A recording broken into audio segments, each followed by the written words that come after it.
नमस्कार मित्रांनो, आज आपण पाहणार आहोत मार्वेलचं महत्त्व काय. मी या व्हिडिओमध्ये एक जणाच्या बघितलं होतं. मार्वेलचं महत्त्व, मार्वेलच्या शेळ्या खातात का. नमस्कार मित्रांनो, आपण मार्वेलचं बंदिस्त शेळीपालनासाठी मार्वेलचं महत्त्व काय शेळ्याचा मी एका व्हिडिओमध्ये बघितलं होतं. मार्वेल शेळ्यासाठी खूपच चांगला आहे. तर खरंच मित्रांनो, मार्वेलसाठी खूपच चांगला हे पर्याय शेळीपालनासाठी.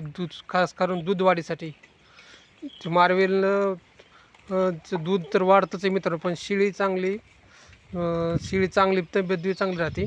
आणि त्याच्यानंतर दुसरं म्हणजे शेळीला दूध वाढ होते आणि त्यांच्या पाठीची चांगली शेळ्याची करडांची वाढ बी होती.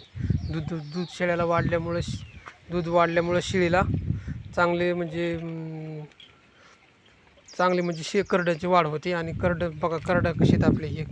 हे 5 महिन्याचं करडू आहे. ते पण 5.5 महिन्याचं आहे. आणि शेळीची क्वालिटी बघा, शेळीच्या अंगावर चमक ही चांगली राहते.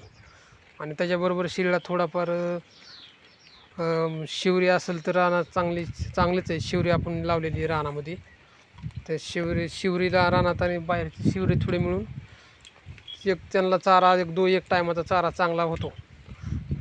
आणि त्याच्यानंतर थोडंफार तुती जर लावली तर मित्रांनो, शेळी पालनासाठी दुसरे कुठून गवत शेळ्या सोडायची गरज नाही. आणि क्वालिटी एक नंबर क्वालिटी होती. त्याच्यामुळं सगळ्यांनी जे बंदिस्त शेळी आहेत त्यांनी माझा अनुभव आहे की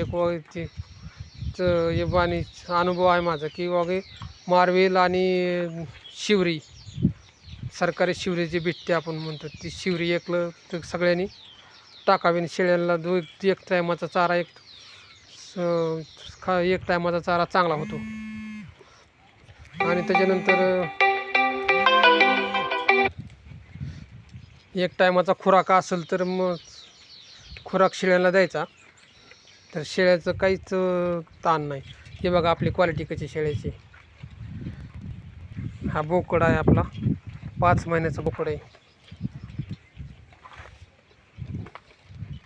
आणि हे बघा शेळ्यामध्ये चकाकी कशी आहे शेळ्यांना.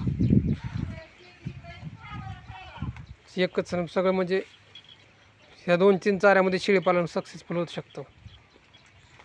धन्यवाद.